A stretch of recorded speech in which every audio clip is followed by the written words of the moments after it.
पैसा ही भगवान।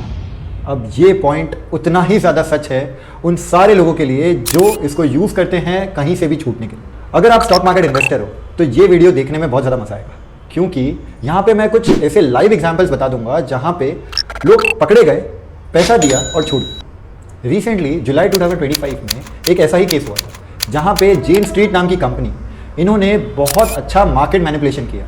ये 2023 से लेके 2024, 2025 तक ये मैनिपुलेशन करती रही। सेबी ने इसको नोटिस भेजी, फिर भी ये रुकी नहीं। उन्होंने क्या किया, सबसे पहले इसकी ट्रेडिंग एक्टिविटी पे सस्पेंशन लगाया। अब ये फ्रीज लगाया उनके अकाउंट्स पे, तो उन्होंने क्या किया, बोला सिर्फ 5000 करोड़ हमारे एस्क्रो अकाउंट में डालो एंड आपके जो अकाउंट फ्रीज किए थे हमने वो वापस एक्टिव कर दिए। जेन स्ट्रीट ने क्या किया, 5000 करोड़ दे दिए। ये सेम चीज वापस हुई है। एक डायरेक्टर है एक कंपनी का, बहुत बड़ी कंपनी का, वो क्या करता है, सबसे पहले बहुत सारे स्टॉक्स में इन्वेस्टमेंट ले लेता है। वो स्टॉक्स बाद में टीवी पे आता है, उस स्टॉक्स को रिकमेंड करता है कि इसे बाय करो एंड देन खुद जाके वो स्टॉक्स को बेच देता है, जहां पे वो अच्छा खासा पैसा कमा लेता है।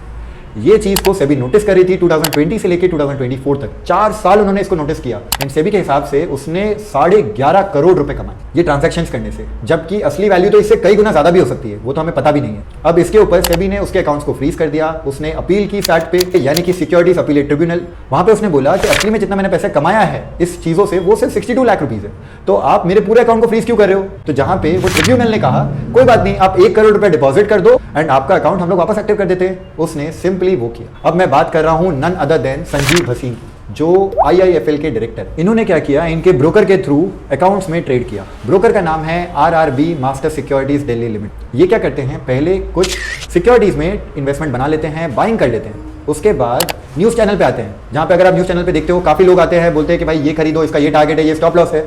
मैं हर बार रिकमेंड करता हूं कि आप उन लोगों से तो लो ही मत, क्योंकि दुनिया वो देख चुकी है। अगर दुनिया वो देख चुकी है तो आप नया क्या कर रहे हो। सिंपल, उन्होंने अगर न्यूज चैनल पे बताया है तो सब लोग ने खरीद लिया है। वो अपने सिक्योरिटी ब्रोकर को बोल के वो पहले ही खरीद लेता है। खरीद लेने के बाद उसने न्यूज चैनल पे बोला, साथ ही में उसने IIFL के टेलीग्राम चैनल पे भी बताया। अब लोगों ने उसको खरीदा, लोगों ने उसको खरीदने के बाद उसका वॉल्यूम बढ़ गया, प्राइसिंग बढ़ गया।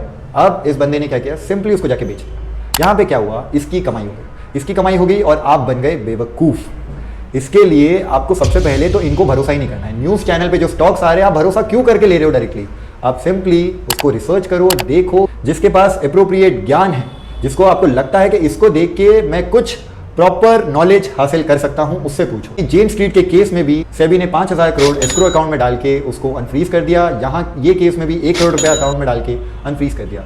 कुछ टाइम पहले एक ऐसी ही न्यूज आई थी जहां पे कुछ ऑप्शन ट्रेडर्स, जो ट्रेडर तो नहीं है लेकिन बहुत ज्यादा ज्ञान देते हैं, ज्ञान ऐसा देते हैं कि भाई इनसे अच्छा कोई नहीं कर सकता, मास्टर्स का कोर्स निकाला उन्होंने एंड वो कोर्सेज की वजह से उन्होंने करोड़ों रुपए छापे। इससे भी ज्यादा पैसे छापा होगा, जितना 150 करोड़ तो सिर्फ सेबी ने बोला कि भाई इनके यहां से इतना रिकवर हुआ, लेकिन जितना उन्होंने यूज कर लिया उसका क्या। अब इसके ऊपर फॉलोअप केस क्या हुआ, सेबी ने क्या क्वेश्चनिंग की, क्या रिजल्ट आया, वो कौन बताएगा भाई हमें। खाली उन्होंने पकड़ा, उसके आगे क्या, आगे क्या, कितने ऑप्शन ट्रेडर्स को इन्होंने पकड़ा, लेकिन उसके आगे क्या, क्या इंक्वायरी हुई, क्या केस हुआ, ये सब न्यूज में क्यों नहीं आता है।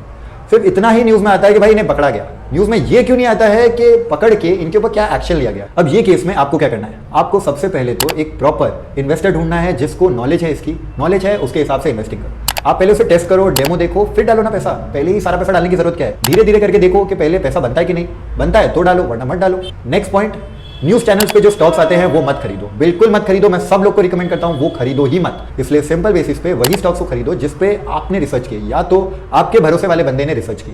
तीसरी चीज, आपका इन्वेस्टमेंट अगर आपको किसी पे भरोसा नहीं करना है, किसी पे भरोसा नहीं करना है, तो सिंपल बेसिस पे म्यूचुअल फंड में डालो 5 से 10 साल के लिए। वो आपका इन्वेस्टमेंट अच्छी तरह से ग्रो करेगा। वहां पे भी डर लग रहा है तो गोल्ड है, बहुत अच्छा है। ETF डालो ना, एकदम बेसिक, कितना ज्यादा हार्ड है, बहुत ज्यादा इजी है। SIP करो, निफ्टी 50 में मत करो, चलो निफ्टी नेक्स्ट 50 में करो, मिड कैप में करो, किसी में भी करो, इसके अंदर पैसा बना सकते हो। अब ये सारी चीजों से हम बच सकते हैं, चांसेस बहुत ही ज्यादा अच्छे हैं। अब ये वीडियो को शेयर करो उन सबके साथ जो स्टॉक मार्केट में इन्वेस्ट करते हैं या फिर इन्वेस्ट करना चाहते हैं। अगर ये वीडियो पसंद आया तो लाइक करना मत भूलना एंड ऐसे ही इंटरेस्टिंग वीडियोस के लिए do follow CX। Thank you.